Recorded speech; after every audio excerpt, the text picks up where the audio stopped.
In April of 1841, Silas Rutledge made an announcement that shocked even the cruelest plantation owners in South Carolina. He was placing his daughter, Catherine, a 28-year-old woman weighing over 260 pounds, under the complete authority of an enslaved man named Ezekiel Cross, not as a nurse, not as a companion, as her owner in every way that mattered except on paper. The white society of Colleton County was scandalized, but they had no idea what Rutledge was truly doing, or what Ezekiel Cross would do to Catherine over the following months. By November, Catherine's body had changed in ways no one could explain. 13 men were dead, and Cypress Grove Plantation was nothing but ash. What really happened between that enslaved man and the plantation owner's daughter? What did he do to her that terrified everyone who witnessed it? Before we uncover the disturbing truth, subscribe, hit that bell, and comment your state below. Now let me take you back to where it all began. Spring in Colleton County arrived with oppressive heat and humidity that made the air feel solid.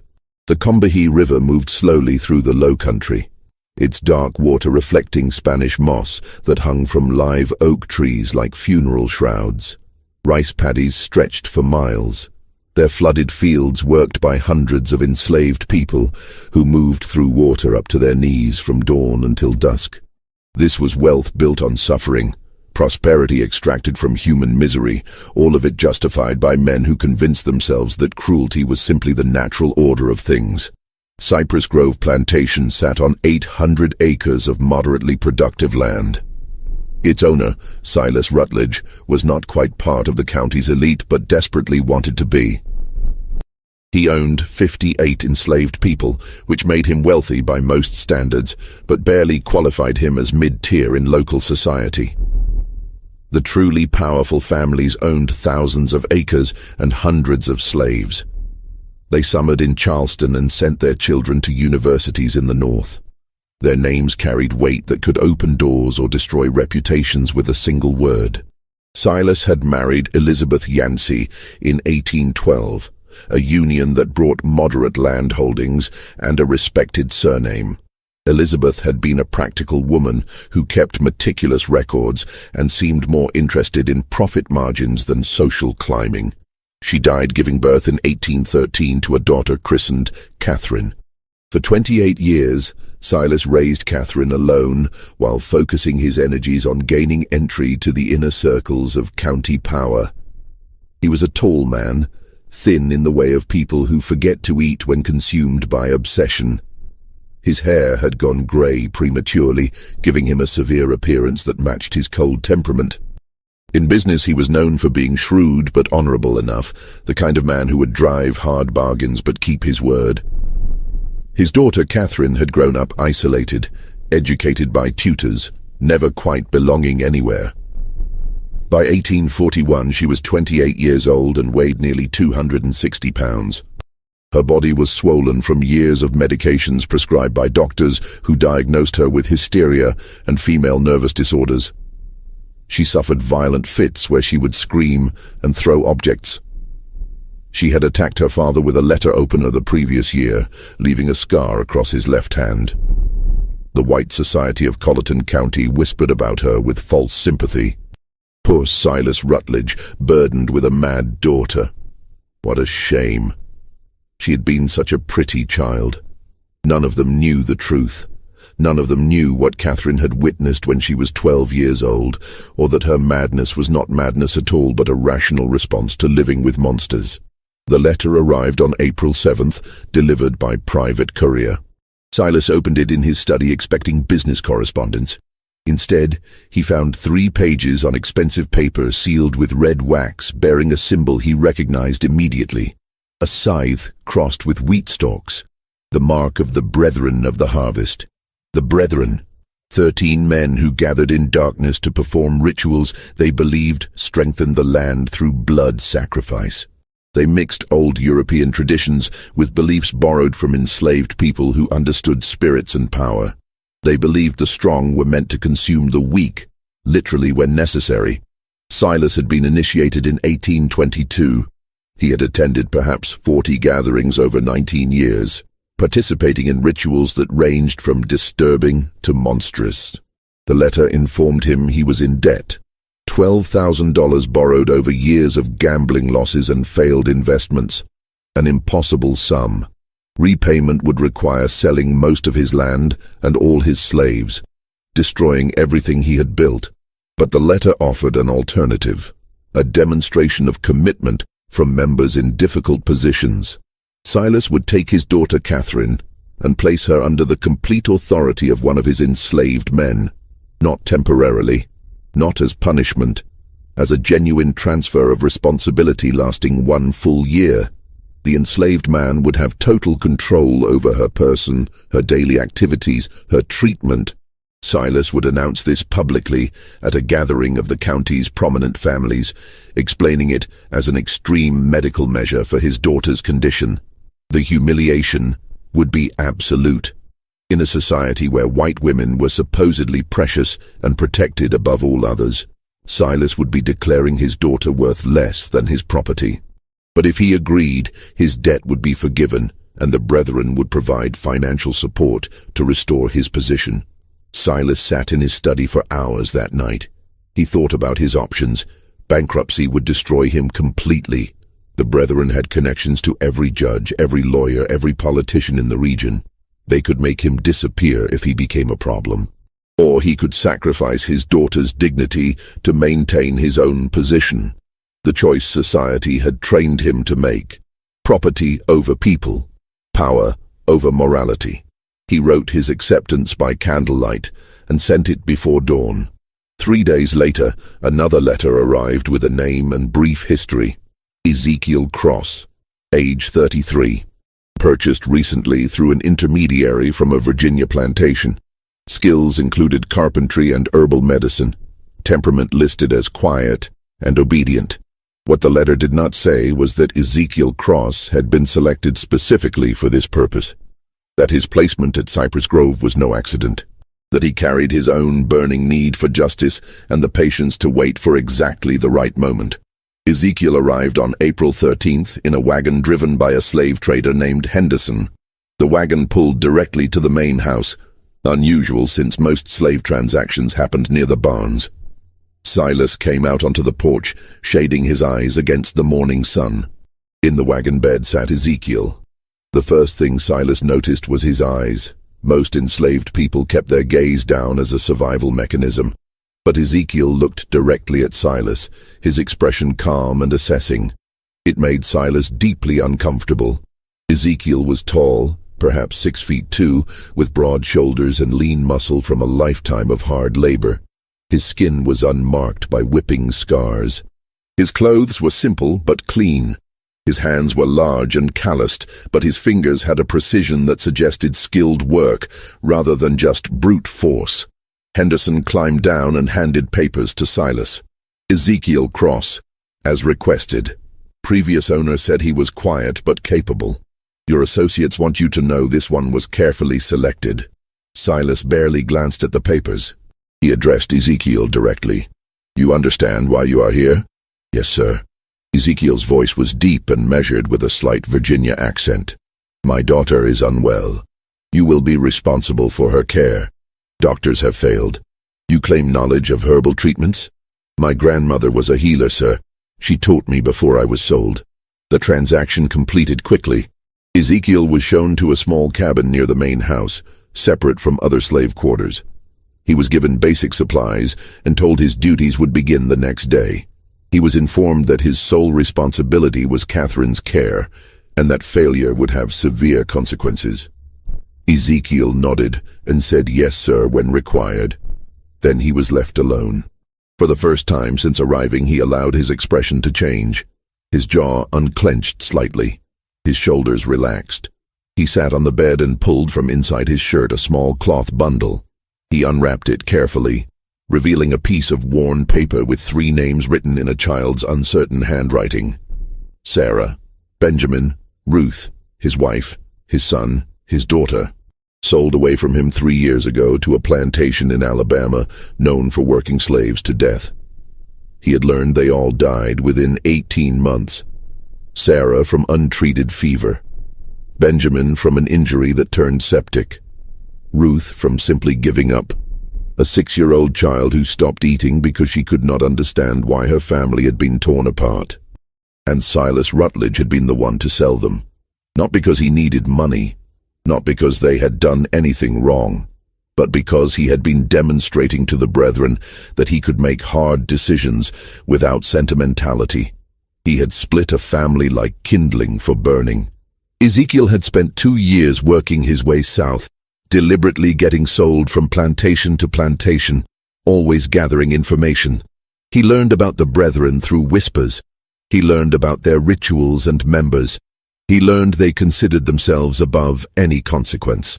When the opportunity came to be sold to Rutledge specifically, Ezekiel knew this was his chance. He would have access to Rutledge's house, to his secrets, to his vulnerabilities. And sometimes justice came not from courts or laws, but from patience and planning, and being willing to become exactly as monstrous as necessary. He folded the paper with the 3 names and tucked it away. Then he lay back and stared at the ceiling and began planning what came next. His first day began on April 14th. A house slave named Judith, middle-aged with graying hair, brought him to Catherine's room on the 2nd floor. She knocked reluctantly. "Miss Catherine, your father has brought someone to help with your treatments." A crash from inside, something heavy hitting the wall. Then Catherine's voice, slurred but venomous. "I do not want more treatments." "Send him away." Judith looked at Ezekiel with sympathy. "She has bad days. This is one." Ezekiel opened the door and stepped inside, closing it before Judith could follow. The room was large but dark, heavy curtains drawn. The air was stale, smelling of unwashed bedding and something else, the sweet rot smell of mercury. Books scattered across the floor, a shattered picture against the wall. Clothes everywhere. Catherine sat in a chair by the cold fireplace, wrapped in a stained dressing gown. Her dark hair hung loose and tangled. Her face was puffy, eyes unfocused. Her hands trembled continuously on the chair arms. She looked at Ezekiel with confusion, then fear, then anger. "Who are you?" I said. "No more doctors." "I am not a doctor, miss. My name is Ezekiel. Your father asked me to help you." "Help?" She laughed harshly. "That is what they all say. Help, treatment, medicine. They mean poison. They mean chains. They mean silence." She stood suddenly swaying.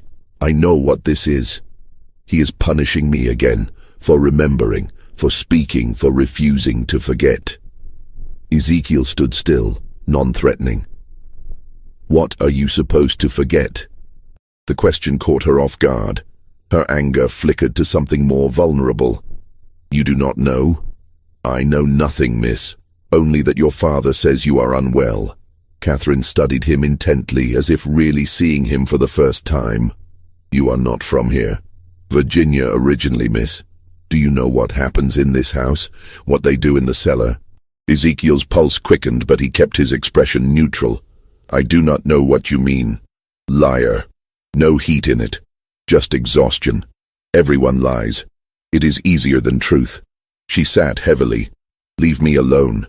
Tell my father his newest torment failed." But Ezekiel moved to the window and drew open the curtains. Sunlight flooded in. Catherine cried out, covering her eyes. "When did you last go outside, miss?"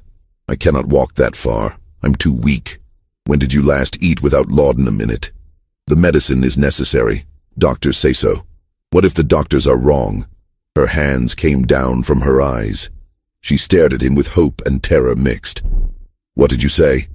Ezekiel turned from the window. This was the moment. The first card played. "I said, what if the doctors are wrong? What if everything you have been told about your condition is designed not to help you, but to keep you controllable? What if your father has been poisoning you for years to ensure you never become well enough to speak about what you saw?" Absolute silence. Catherine's eyes went wide. Her trembling hands stilled. For 30 seconds she just sat there, her mind working. When she spoke, her voice was different, clearer. "He told you." "Your father told me nothing, miss. But I have eyes. I know mercury poisoning. I know long-term laudanum use. Healthy women do not become like this without someone working hard to make them that way. Why would you say this? Suspicion crept back. This is a trick. You are testing me. I am telling you I can help you become truly well, clear-minded, strong enough to walk out of this room. But it will not be easy. Your body has been dependent on those medicines for years. Stopping will be painful. You will feel worse before better, and your father will not approve. Then why would you do it? Ezekiel met her eyes. Because I have my own reasons for wanting Silas Rutledge to suffer, and the best way to make him suffer is to give him back a daughter who is sane enough to remember everything and strong enough to speak about it. The truth. Dangerous to speak so plainly. But Catherine was damaged, not stupid. She would see through manipulation, but genuine common cause that she might believe. You want revenge on my father? Yes, miss. What did he do to you? He sold my family, my wife and 2 children, sent them to their deaths for no reason except to prove something to people who judge worth by cruelty. Catherine absorbed this, then nodded slowly. The brethren. He sold them for the brethren. Not a question. The brethren, miss? You do not know? She laughed, something manic in it. You will learn. Everyone learns eventually. She leaned forward. If I agree, if I let you help me, what happens then? You get well, miss, and when you are well, we decide what to do next. We? I have my revenge to plan. You have yours. Perhaps they align. Catherine studied him intently. Finally she spoke. I want them all dead. My father, Judge Pelham, Reverend Crenshaw, all of them. Every man who stood in that cellar. I want them to suffer first, to know it is coming, to beg, then I want them dead. The venom was shocking, not for its intensity but because it came from someone dismissed as mad and harmless. This was not madness. This was rage, concentrated by years of suppression. Ezekiel nodded. Then we have an understanding, miss. Catherine, if we are conspirators, use my name. I cannot, miss. Not where anyone might hear. We must be careful. Then know something, Ezekiel. Catherine's eyes glittered dangerously. I have killed before. 3 people. House slaves who might have told my father about my lucid moments. I cannot remember exactly how. The laudanum blurs everything. But I know I did it. They disappeared. Their families were told they ran away. She smiled terribly. So if you plan to betray me, to use me then dispose of me, know that I am not a victim. I am something worse. Ice ran down Ezekiel's spine. He had expected an ally, not someone whose capacity for violence might exceed his own, but he kept steady. I believe you, miss, and I will not betray you. Good. Catherine stood more steadily. Then let us begin.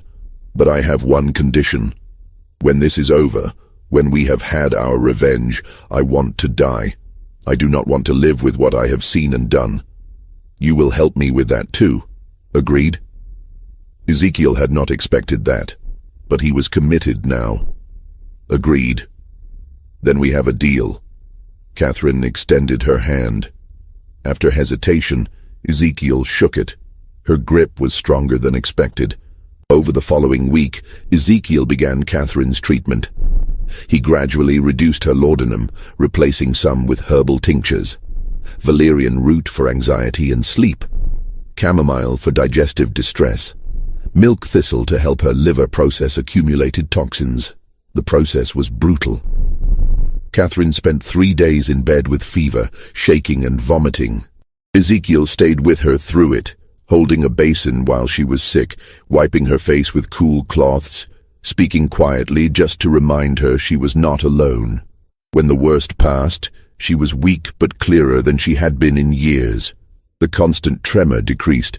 Her speech was less slurred. She could focus on reading. Then real work began. Ezekiel had her walking, short distances at first, from her room to the hallway end and back. It exhausted her, but he insisted. Every day a little further.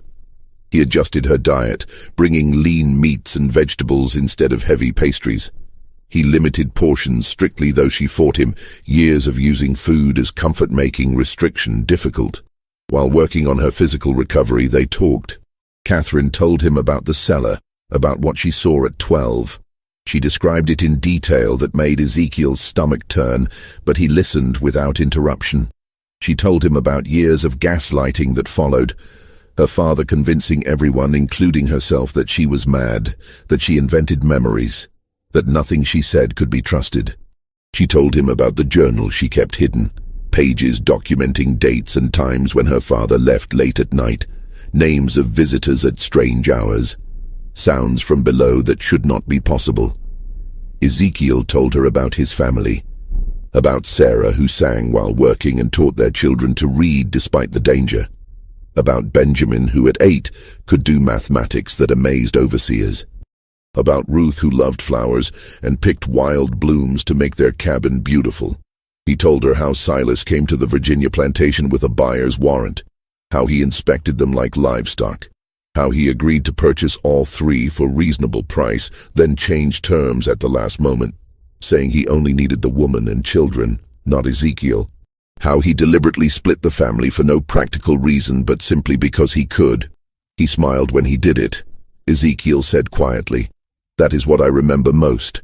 My son crying, holding my leg, begging, my wife trying to be strong, telling Benjamin to be brave, and your father smiled, like it pleased him to cause that pain."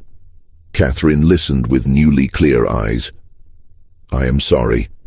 I know sorry is just a word, but I am sorry you suffered because of what my father is. You are not responsible for what he does, miss. No. But I am responsible for what I do next, and I promise you, Ezekiel, he will pay for what he took from you. They will all pay." The formal announcement was scheduled for April 29th. 41 people gathered in the Cypress Grove dining room for what invitations described as an important family announcement. The county's elite arrived in carriages, Judge Pelham with his wife Eleanor, Reverend Crenshaw with his daughter, Marcus Fanning and his family, Benjamin Lyle from the bank. The meal was elaborate: oysters, roasted duck, multiple rice dishes, sweet potatoes, fresh bread. A towering cake for dessert. Through it all, Catherine sat at her father's right hand, eating sparingly, speaking when spoken to but volunteering nothing. Ezekiel served alongside other house slaves, moving quietly, refilling glasses, clearing plates. He was invisible to most guests, but he listened to every word, watched every interaction, filed away information. After dessert, Silas stood and tapped his glass. "My friends, thank you for joining us. As you know, Catherine has been unwell for years. We tried every treatment, doctors from Charleston, a specialist from Philadelphia. Nothing helped, until recently." He gestured toward Ezekiel. 2 weeks ago, I brought in Ezekiel, who has knowledge of herbal medicine. As you can see, Catherine is much improved. Clear-eyed, calm, more herself than in many years. Polite murmurs around the table. Catherine kept her expression neutral, though Ezekiel saw her hands gripping her napkin beneath the table. "This improvement," Silas continued, "has led to a difficult decision. Catherine requires ongoing care more intensive than our household can provide. After much consideration, I have decided Ezekiel will assume full responsibility for my daughter's welfare. He will have complete authority over her treatment, daily activities, and living arrangements, effective immediately." The murmurs changed tone. Confusion now. Several guests exchanged glances. Mrs. Pelham's face registered shock. Marcus Fanning spoke up. "Silas, I do not understand.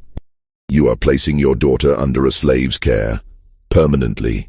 I am placing her with someone who succeeded where others failed. My daughter's health is more important than social convention." "But surely," Reverend Crenshaw interjected carefully, "there are other options. A companion, a nurse, someone more appropriate." Silas's expression hardened. "I have made my decision." Catherine agrees. "Do you not, daughter?" All eyes turned to Catherine. This was the moment. She could refuse, could expose everything, could bring it all crashing down. Instead, she smiled, small, controlled, revealing nothing. I trust my father's judgment. Ezekiel has been kind and his treatments help. I am content with this arrangement. Perfectly delivered. But Ezekiel saw what others did not. Saw her knuckles white on that napkin. Saw the flash in her eyes promising violence. She was playing the required role, the obedient daughter. But inside she was screaming. The evening passed in awkward conversation. Some guests left early. Others stayed to speak with Silas privately, asking questions they did not want public. Ezekiel caught fragments. Are you certain this is wise? What will people say? The brethren will not approve of this becoming public. That last from Judge Pelham, spoken low near the study. Silas's response was too quiet to hear, but whatever he said made Pelham nod and clap his shoulder. By midnight, all guests had departed. Catherine retired to her room. Silas went to his study. Ezekiel helped with cleanup, then made his way upstairs. He knocked softly on Catherine's door. Come in. She sat by the window, still in her dinner dress, looking out at dark grounds. She did not turn. It is done then. I am officially your responsibility. Property of property. How absurd. How are you feeling, miss? I want to burn this house down with everyone in it, but we must be patient. Is that not what you tell me? Yes, miss. I agreed because I want them to feel secure. I want them to think this is just my father's eccentricity. I want them to forget about me while we work. She turned to look at him. Did you see their faces? The disgust, the pity. They think I am pathetic. They have no idea what we are planning. And what exactly are we planning, miss? Catherine moved to her dresser and pulled out a wooden box. Inside were papers covered in her handwriting. I have been documenting everything I remember for years. Dates, names, ritual descriptions, coded so it looks like nonsense if found. But I can decode it. We have enough to destroy 20 men. And will anyone believe us, miss? A woman recently recovered from madness and an enslaved man? No. Which is why we need proof they cannot dismiss. Real physical evidence. She pulled out one specific page. I know where they keep their records. The Brethren maintains a ledger of all activities. Every ritual, every sacrifice, every member's participation. It ensures everyone is equally guilty. My father mentioned it years ago before he realized I would remember. Where is this ledger? In the cellar. There is a hidden room beyond the main chamber. I never saw inside, but I heard them talk about it. That is where they keep everything they cannot afford to lose. Ezekiel felt excitement mixed with dread. Such a ledger would be devastating evidence, but getting it meant going into the heart of the Brethren's domain. We would need to access it when the house is quiet. My father travels to Charleston monthly for business. The next trip is May 14th. He will be gone 3 days. That gives us 2 weeks to prepare. We need the cellar layout, every room, every hiding place. I can help. I've been thinking about this for 16 years. I know exactly what needs to happen. They spent an hour going over details, speaking in whispers. Catherine sketched the cellar layout from memory. Ezekiel asked about guards, keys, slave schedules. When he left her room, it was nearly 2 in the morning. He made his way to his small room, mind racing. He was fully committed now to conspiracy with a woman who was brilliant and damaged and frightening. He pulled out the paper with his family's names and looked at it by candlelight. I am doing this for you, for Sarah, for Benjamin, for Ruth, for every person who suffered because men like Silas Rutledge believe power gives them the right to destroy lives.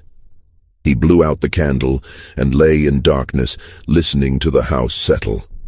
Somewhere below, in a cellar he had never seen, were secrets that could tear apart South Carolina's most powerful families. In 2 weeks he would go down there to find them. The 2 weeks passed with deceptive calm. Catherine continued improving. Her weight dropped. Her mind stayed sharp. She walked further each day. More importantly, she was translating sections of her coded journals for Ezekiel, filling in details about the Brethren that made his blood run cold. The Brethren was not unique to Colleton County. It was part of a larger network across the South. Connected societies in Charleston, Savannah, New Orleans, Richmond. Different names, but always the same structure. Wealthy men who believed their power derived from ancient practices of dominance and sacrifice. They believed they continued traditions going back thousands of years, Catherine explained one afternoon. European mystery cults mixed with things learned from enslaved people. They twisted it into something monstrous. Justification for things that have no justification. And the sacrifices? Not always human, sometimes animals. But other times they take people who will not be missed. Slaves with no family, poor whites who wander onto their properties. Once I heard my father mention a child, but I do not know if that was literal. Where do bodies go? Swamps on every plantation. Bodies go in and are never found. Alligators do the rest. And this ledger documents all of it? Every ritual for 40 years. Names, dates, descriptions. They keep it because they need mutual complicity. Everyone equally guilty so no one can expose the others without destroying themselves. May 14th arrived. Silas left for Charleston early morning, taking his carriage and manservant. He would stay with associates, attend to business. Expected back evening of May 16th. That gave them almost 3 full days. They waited until nightfall before moving. The house settled into evening routine. By 10, the main house was silent. They met in Catherine's room. She had changed into simple dark clothes, allowing freedom of movement. Hair pulled back tightly. She looked like someone preparing for battle. "Are you certain, miss?" "I have never been more certain. Let us go." The cellar entrance was in the kitchen behind the pantry. The door looked like wall paneling, but pressed right, it clicked open, revealing narrow stairs descending into darkness. The smell hit immediately. Damp earth and old smoke and something organic and rotten. Catherine noticed his reaction. "You get used to it. I wish I could say you stop smelling it, but I would be lying." They descended carefully, Ezekiel carrying a shuttered lantern providing minimal light. The stairs were steep and worn, wood creaking. After 20 steps they reached bottom. The cellar was larger than expected. Easily 30 feet square with low ceiling supported by thick beams. Floor was packed earth, walls lined with stones, weeping moisture. At center was what Catherine called the altar, though now it looked like just a heavy wooden table. But dark stains on its surface and grooves carved in edges told their own story. Around the room were candle holders, clay jars sealed with wax, wooden boxes, a rack holding black robes with crimson trim. Along one wall, shelves containing books and papers. Catherine moved with certainty of someone following a memorized map. She led Ezekiel to the far wall where stones seemed solid, but she pressed one particular stone and something clicked. A section swung inward, revealing another chamber. This room was smaller, 10 feet square, and here the brethren kept its secrets. The ledger sat on a wooden stand in the center. Massive, 2 feet tall and 18 inches wide, bound in dark leather with metal clasps. Next to it were smaller journals. Around the walls were shelves containing jars Ezekiel refused to examine too closely. "There," Catherine whispered, pointing. "That is what we need." Ezekiel moved to the stand and opened the book carefully. Pages were thick parchment covered in meticulous handwriting. Names and dates going back to 1800. Ritual descriptions written in clinical detail, like scientific experiments rather than atrocities. He began reading, and with each entry his horror deepened. These men had not just committed occasional violence. They made it systematic. Regular gatherings every 6 weeks. Rituals timed to agricultural cycles, believing blood-fed land. They had killed at least 37 people over the years, probably more. Mostly enslaved people, but also poor whites, indigenous people, anyone vulnerable. And notes about consumption. They had not just killed, they had eaten. Pieces of victims prepared specific ways, consumed during ritualistic meals they believed transferred power. "Dear God," Ezekiel whispered, "this is worse than I imagined. I tried to tell you." Catherine's voice was flat. "I watched them when I was 12. I watched them cut pieces from that woman on the altar. I watched my father raise a goblet and drink. Then I spent 16 years being told I was insane, that I imagined it all. But I knew. I always knew. Ezekiel turned pages looking for entries about his family. He found them in October 1838. 3 lines. Purchased family unit from Virginia. Woman Sarah. Children Benjamin and Ruth. Separated from male to demonstrate resolve. Sent to Alabama contact. Payment received. 3 lines. That was all his family's destruction merited. We need to take this, Ezekiel said, voice tight with rage. No. Catherine's hand on his arm. If we take it now, they will know immediately. We need to copy the most important entries first. She was right, but Ezekiel wanted to burn everything. But revenge required patience, required being smarter than the enemy. They spent 3 hours working.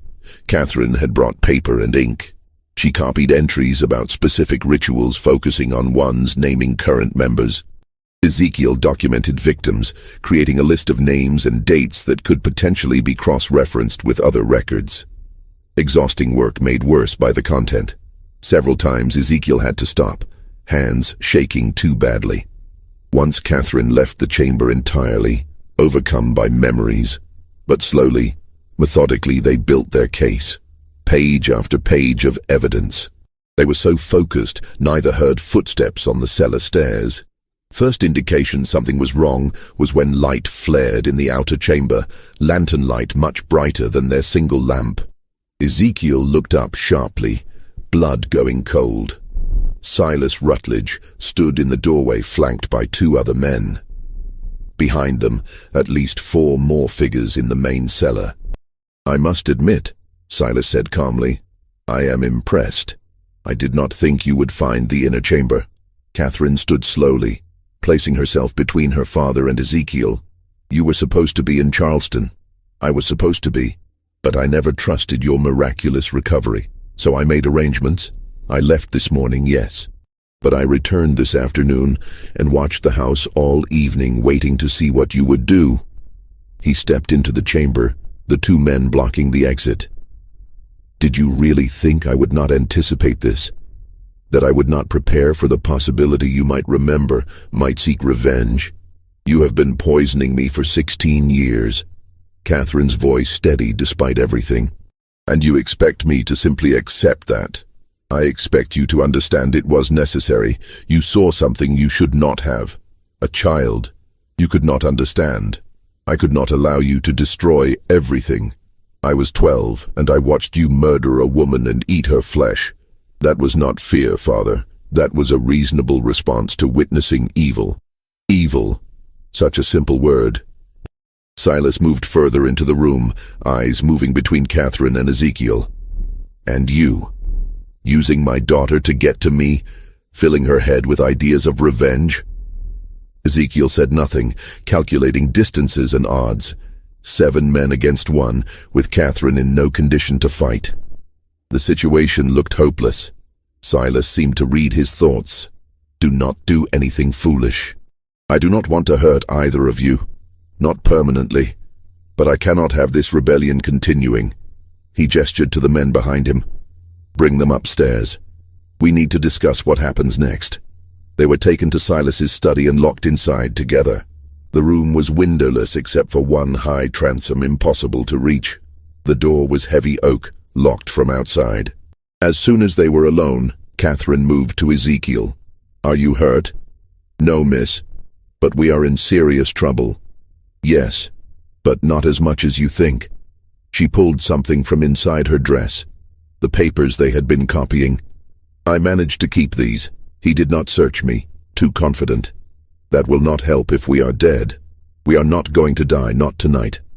Catherine's eyes were calculating. My father will want to resolve this without killing me if possible. I am still his daughter, his blood. That gives us leverage. Over the next hour they heard arrivals. Voices in the hall, men gathering. The brethren was assembling. Finally the door opened. Marcus Fanning stood there, face grim. They are ready for you. Come peacefully, and you will not be harmed. They were led down to the cellar again. This time the main chamber had been transformed. All 13 brethren members present, dressed in ritual robes. Candles burned in every holder. The altar was draped with crimson cloth. 13 chairs arranged in a perfect circle, all occupied except Silas's at the altar's head. Ezekiel and Catherine were positioned in the circle's center, forced to stand facing Silas. The other members watched with expressions ranging from curiosity to hostility. Silas removed his hood. "Brothers of the harvest, thank you for coming on short notice. We face a crisis. My daughter and her associate discovered our inner chamber. They saw the ledger. They were copying entries when I interrupted them." Judge Pelham spoke up. "Then they must be silenced. Permanently. This is not complicated." "I disagree." Silas held up a hand. "My daughter is blood. I cannot simply dispose of her without exhausting other options. And the man represents an opportunity." "What opportunity?" Reverend Crenshaw asked. "To test something I have long believed, that a person can be drawn into our work through their own actions if framed correctly." Silas turned to Ezekiel. "You want revenge on me. You want to destroy me for what I did to your family. I understand that. But what if I offered you a different kind of revenge, a more meaningful one?" "I do not understand," Ezekiel said carefully. "I am offering you membership, not as an equal. The Brethren does not accept men of color as full members, but as an associate. You would attend our gatherings, participate in rituals, and in exchange I would give you what you want most. My family is dead. You cannot give me what I want. No, but I can give you revenge against the people who killed them. The plantation owner in Alabama who worked your wife and children to death. His name is Edward Gaines. He is not part of the Brethren. He has no protection from us. If you join us, prove your loyalty, I will give you resources to destroy him. Money, information, whatever you need to make him suffer as you have suffered." The offer hung in the air, obscene in its calculation. Join the men who destroyed his family to get revenge on another monster. "And if I refuse, then you and Catherine both die tonight. Your bodies go into the swamp. No one will ever know what happened. The papers Catherine was copying will be burned, her journals destroyed. Everything continues as it always has." Silas spread his hands. "But if you accept, you live. Catherine lives. You get your revenge. All it costs is your soul." Ezekiel looked at Catherine. Her face was pale, but she gave him the slightest shake of her head. "Do not do it. Whatever happens, do not become them." But Ezekiel was thinking about accepting, about getting inside their organization, about gathering more evidence, about buying time. He looked back at Silas.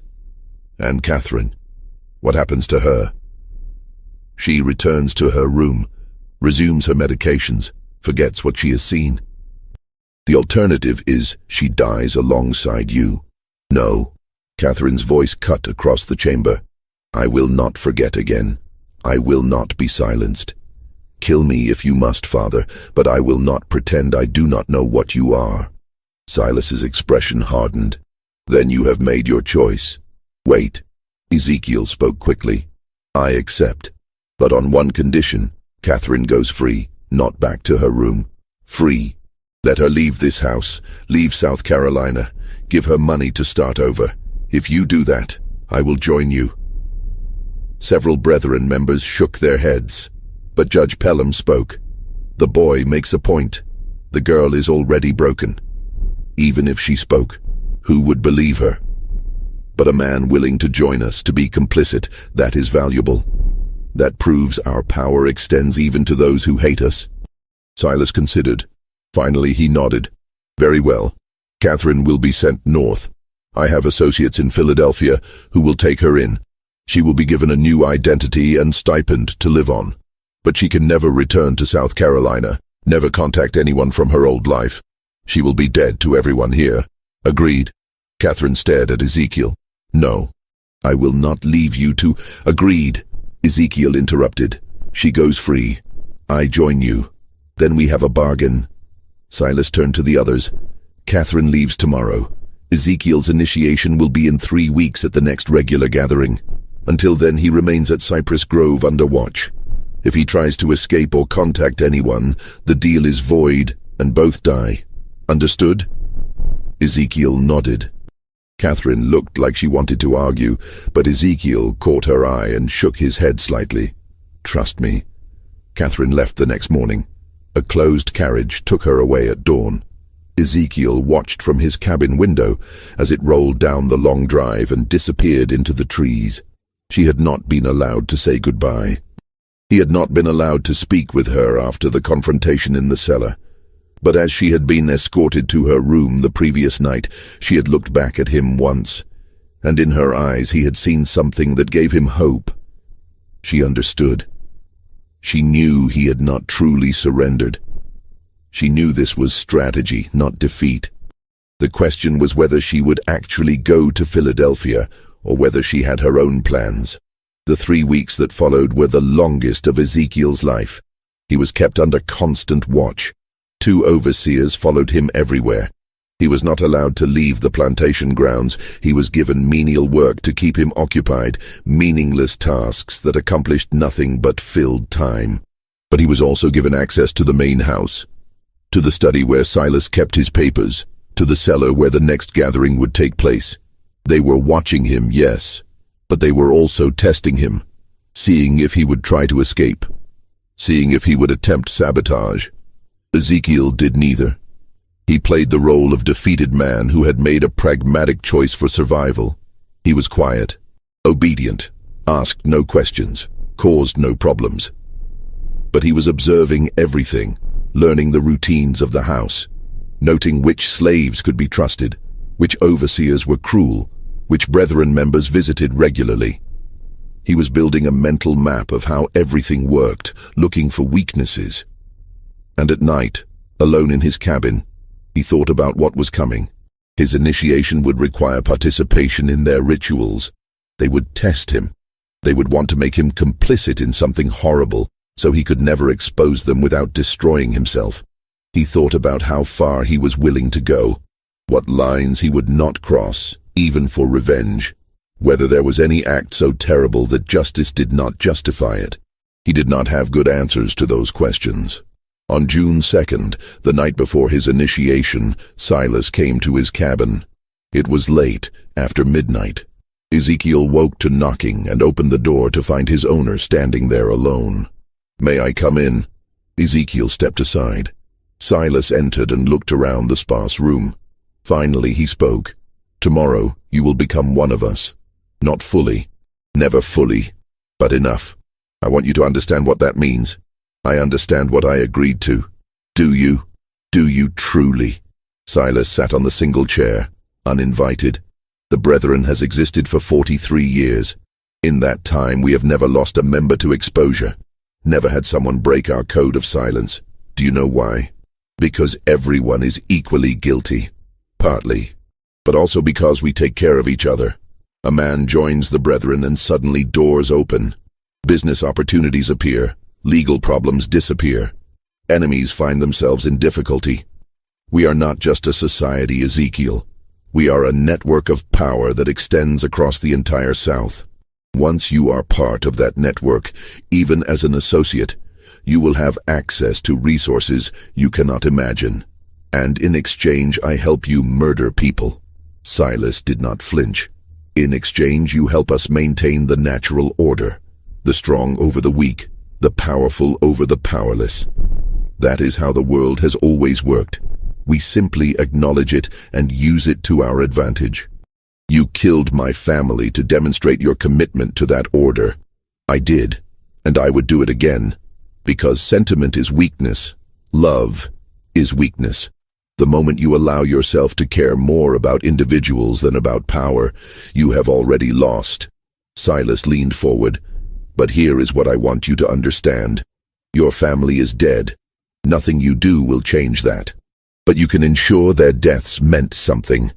You can use the power the Brethren offers to prevent other families from suffering the same fate. You can work from inside our organization to make changes, to push for less brutal treatment of slaves, to advocate for better conditions. You will have a voice at our table that is worth something.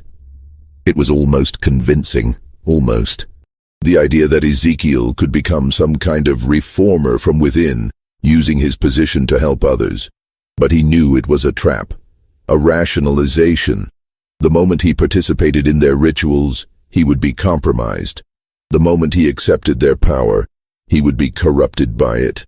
"Why are you telling me this?" Ezekiel asked. "Because I want you to succeed.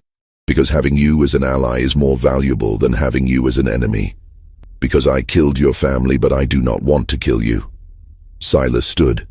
"Tomorrow night, you will be asked to do something difficult.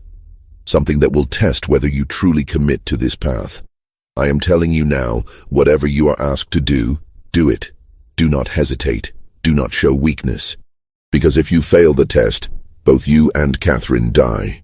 Yes, I know she is not really in Philadelphia. I know she is hiding somewhere planning her own revenge. But I have people watching for her. The moment she surfaces, if you have not proven yourself, she will be found and killed. Do you understand?" Ice flooded through Ezekiel. Catherine was alive, but she was in danger. And his actions tomorrow would determine whether she lived or died. "I understand," he said quietly. Silas nodded and left without another word. Ezekiel sat alone in the dark cabin, thinking about the impossible position he was in. He had to participate in something monstrous tomorrow, had to prove himself to monsters, had to become complicit in evil, or he had to find another way. A third option that neither Silas nor the brethren anticipated. He pulled out the paper with his family's names, looked at them in the moonlight coming through the window. "Forgive me," he whispered, "for what I'm about to do, for what I have to become. I promise you it will not be for nothing." The gathering began at midnight on June 3rd. Ezekiel was brought to the cellar by two brethren members who stripped him to the waist and tied his hands behind his back. They led him down the stairs into the candlelit chamber where all 13 members waited in their robes. Silas stood at the altar's head. "Brothers of the harvest, tonight we conduct an initiation unlike any in our history. We bring into our circle a man who has every reason to hate us, a man who has lost everything because of what we represent. We do this to prove that our power extends even to our enemies, that anyone can be brought into the fold if the price is right." He gestured, and two more brethren members brought forward a figure, bound and gagged, struggling weakly. They placed the person on the altar and stepped back. It was a young woman, enslaved, maybe 18 or 19 years old, terrified. "This is your test, Ezekiel," Silas said. "To join us, you must participate in our ritual. You must take the knife and make the first cut. You must prove that your desire for revenge against Gaines is stronger than your moral objections to our methods. If you refuse, you die here tonight. If you accept, you become one of us, and we help you destroy the man who killed your family." The other brethren members began chanting, low rhythmic sounds in a language Ezekiel did not recognize. The candles flickered. Shadows danced on the walls. Silas held out a knife. Long blade, wickedly sharp, handle wrapped in leather. "Take it. Make the choice." Ezekiel looked at the woman on the altar. She was crying, trying to scream through the gag. Her eyes found his, and in them he saw every enslaved person who had ever suffered at the hands of people like the brethren. He saw Sarah, Benjamin, Ruth. He saw himself. He looked at the knife, at Silas, at the 13 men watching to see what he would do. This was the moment. The point where he would either become a monster or die resisting. But there was a third option, one he had been planning for 3 weeks, one that required perfect timing and absolute commitment. He took the knife. The brethren members nodded approvingly. Silas smiled. The chanting increased in intensity. Ezekiel stepped toward the altar. The woman's eyes went wide with terror. He raised the knife, and then he moved, not toward the woman, toward the nearest brethren member. The knife flashed in the candlelight and buried itself in the man's throat before anyone could react. Blood sprayed. The man collapsed. Ezekiel grabbed the fallen member's robe, pulling it off in one motion. He threw it over the nearest candles, plunging half the room into darkness. Chaos erupted. He moved through the confusion like violence incarnate, years of rage focused into action. He grabbed another man, using him as a shield as someone swung at him, threw the body into two more members, tangling them, kicked out at a knee, heard bone crack, grabbed a candle holder and smashed it into a face. The brethren were powerful men, but they were not fighters. They were soft, privileged, used to others doing violence for them. Ezekiel was none of those things. He fought toward the altar where the woman lay, grabbed her, cut her bonds with the knife he had somehow kept hold of. "Run!" he shouted. "Up the stairs! Run!" She scrambled off the altar and fled. Ezekiel turned back to face the remaining brethren members, 7 of them still standing, blocking the stairs. "You have made a terrible mistake," Silas said, his voice steady despite the carnage. "You have killed yourself and Catherine both." "Maybe," Ezekiel said, "but I will take as many of you with me as I can." What he did not know was that above them, in the main house, Catherine had returned. She had never gone to Philadelphia. She had been hiding in the slave quarters, waiting, planning, gathering allies among the enslaved people of Cypress Grove. And when she heard the commotion from the cellar, when she saw the young woman burst from the kitchen screaming, she knew it was time. The reckoning. Catherine had spent 3 weeks recruiting. She had moved from plantation to plantation under cover of darkness, speaking to enslaved people she had known her whole life, people who had watched her grow up, who had suffered under her father's ownership. She told them about the brethren, about the cellar, about the rituals, and she told them that tonight was the night they could end it.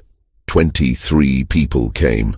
Men and women who had nothing left to lose, who had lost children to the brethren's rituals, who had watched friends disappear into the swamps, who had endured decades of brutality from men who believed themselves untouchable.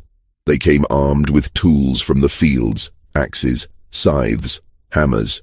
They came with rage that had been building for generations.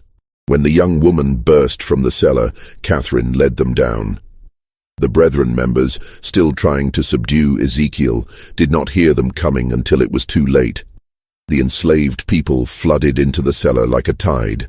There was no mercy in what followed, no hesitation. These were people who had been told their entire lives they were property, that their suffering did not matter, that their lives had no value. Now they were proving how wrong those beliefs were. The brethren tried to fight.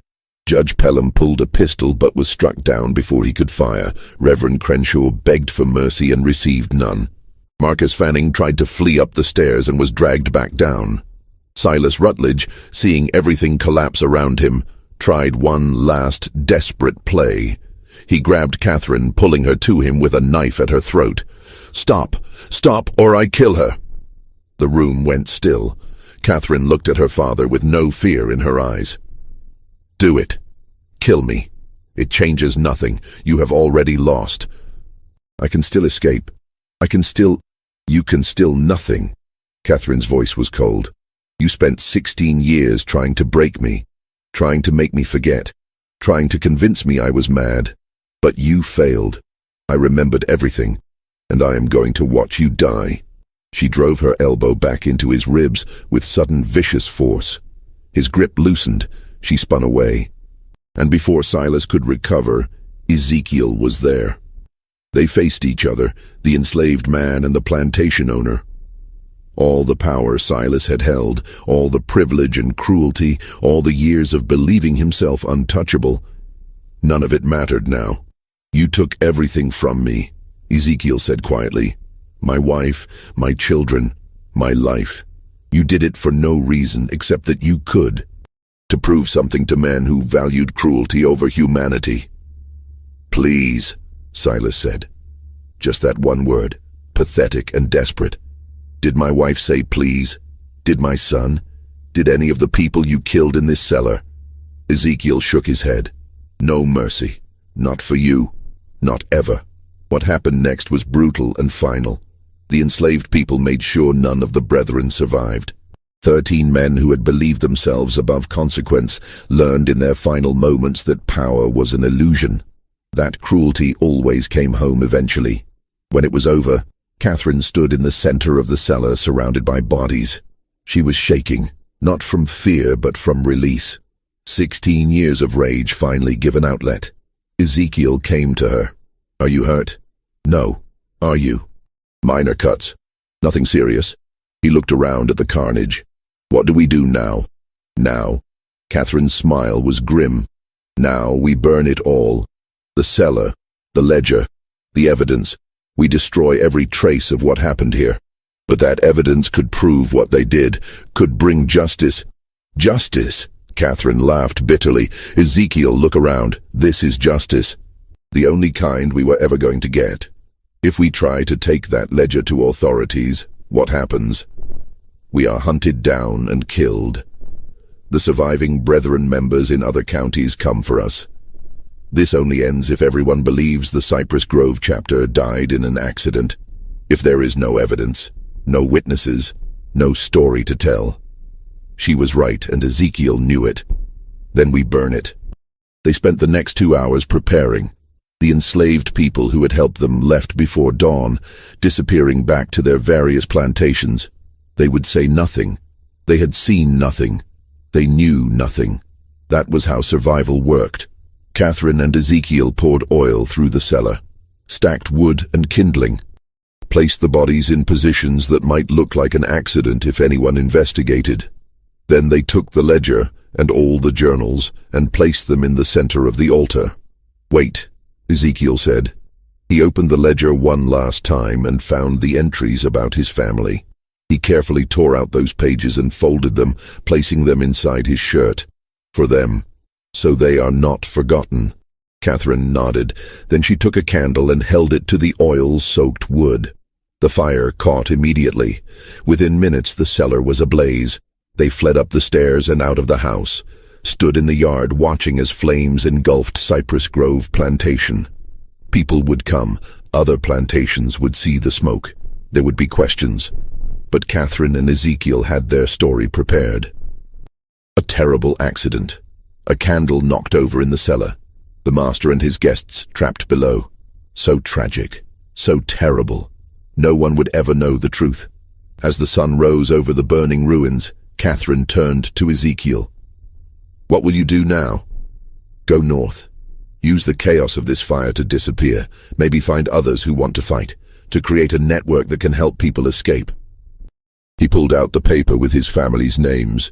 "I cannot bring them back, but I can make sure others do not suffer the same fate. And I will go north as well. Use the money I have been stealing from my father's accounts for years. Start over." She paused. "But I will not forget. I will document everything that happened here. I will write it all down so that someday, somehow, someone knows the truth. They sealed the records. They will seal your testimony too if you try to make it public. Then I will hide it. I will code it. I will leave it somewhere to be found decades from now when we are all dead and it cannot hurt us anymore." She looked at the burning house. The truth has a way of surfacing eventually. Even when people try to bury it. They stayed until the fire burned itself out, until Cypress Grove plantation was nothing but ash and blackened timbers, until there was nothing left to show that 13 men had gathered there to commit atrocities. Then they walked away in opposite directions, Catherine north toward Charleston, and eventually Philadelphia. Ezekiel west toward the frontier, where enslaved people could disappear into communities that asked no questions. They never saw each other again. The official story was exactly as they had planned. A tragic accident. Silas Rutledge and 12 prominent gentlemen meeting at Cypress Grove to discuss business when a fire broke out. All 13 perished in the cellar, overcome by smoke before they could escape. A terrible loss for Colleton County, funerals with full honors, eulogies praising their contributions to society. Catherine Rutledge was reported to have died in the fire as well. Her father's mad daughter trapped in her room, unable to escape. A particularly sad footnote to an already tragic event. No one questioned it. No one looked too closely. The enslaved people who had participated said nothing. They had no reason to speak, and every reason to remain silent. Most were sold within months to different plantations as Cypress Grove was liquidated. They scattered across South Carolina and beyond, carrying their secret with them to their graves. Years passed. The ruins of Cypress Grove were eventually demolished, the land sold, new buildings constructed. Life moved on as it always does, covering over the past with the present. But whispers persisted, stories told in slave quarters late at night, about the plantation where the masters burned, about the night justice came to men who thought themselves untouchable, about the woman and the man who made it happen. The stories changed with each telling, becoming legend, becoming myth, but the core remained. That cruelty had consequences, that power was not absolute, that sometimes the powerless found their power. In 1863, during the Civil War, Union troops occupied the area where Cypress Grove had stood. They found evidence of old tunnels beneath the property, found bones in the nearby swamp, found markings on trees that suggested ritual sites. But the war moved on, and no one had time to investigate further. In 1971, during demolition work, a journal was found sealed in a wall. It detailed everything: names, dates, rituals, victims. But as Catherine had predicted, it was coded. And before anyone could fully decode it, the journal vanished from county records. Some say it was destroyed. Others say it was taken by descendants of the Brethren families, protecting their ancestors' secrets. A few believe it still exists somewhere, waiting to be rediscovered when the time is right. What is known is this: 13 prominent men died in a fire in 1841. Catherine Rutledge disappeared shortly afterward, though no body was ever confirmed found. An enslaved man named Ezekiel Cross was reported sold to a plantation in Alabama, but no record of the transaction exists. And for years afterward, stories circulated among enslaved communities about a network helping people escape, led by a man who had faced the monster and won. Whether those stories were true or just wishful thinking, no one can say for certain. But sometimes truth lives not in official records, but in the stories people tell, in the memories they keep, in the justice they remember, even when history tries to forget. This mystery shows us that power built on cruelty is never as solid as it seems, that secrets kept in darkness eventually find light, that the people deemed powerless often hold the most dangerous power of all. The power of witness, the power of memory, the power of refusing to forget. What do you think of this story? Do you believe everything was revealed? Do you think that journal still exists somewhere, waiting to be found? Leave your comment below. If you enjoyed this tale and want more dark historical mysteries like this, subscribe to Liturgy of Fear, hit the notification bell so you never miss a story, and share this video with someone who loves mysteries that blur the line between history and horror. These stories need to be remembered. These voices need to be heard. See you in the next video.